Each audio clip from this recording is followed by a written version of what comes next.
मातृ गोद से बढ़कर संसार में कोई दूसरा लालन करने का, पालन करने का, वात्सल्य देने का कोई प्रमाण मिलता नहीं। इसलिए भगवान श्री राम भी मां की गोद में आने के लिए ब्रह्मा जी की प्रार्थना के बाद बहुत छटपटाए। राम आते ही वहां हैं जहां दशरथ होते हैं, क्योंकि दशरथ का अर्थ ही होता है कि अपने समस्त जीवन में जो संयम करे।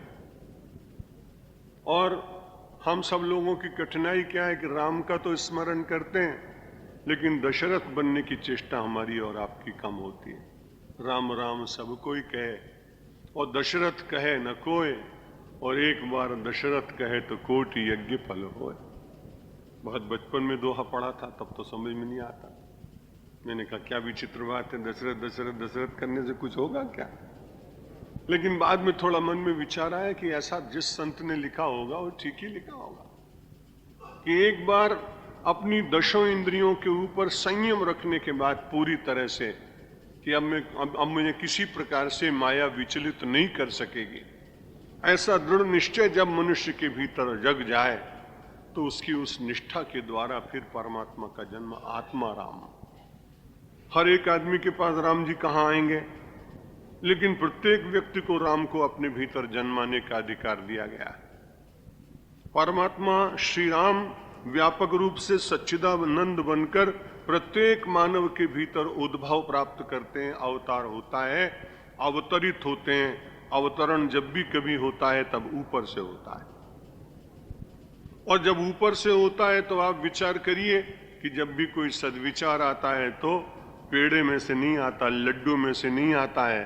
जब भी आता है तो ध्यान में से आता है, और ध्यान करने का स्थान कुंडलिनी का सहस्रार है। उस सहस्रार में से विवेक के अमृत बिंदु टपकते हैं। आपका वैचारिक जो चिंतन है वो ऊर्ध्व हो जाता है, अधोमुख नहीं होता।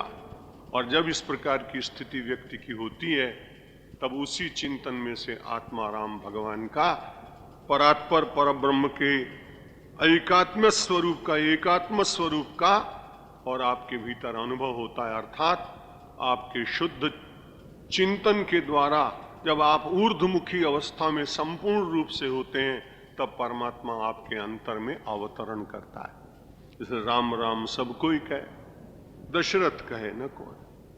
तो दशरथ का अर्थ यही है कि हम चारों संसार में दशों दिशाओं में, और आकर्षण इतने अधिक है, किसी भी दिशा में जाएं तो कहीं ना कहीं कोई ना कोई आकर्षण है। इसलिए उन दिशाओं से प्राप्त होने वाले प्रभावों को अपने अंतर में प्रविष्ट न होने देने की क्षमता जिस साधक में होती है वो दशरथ होता है।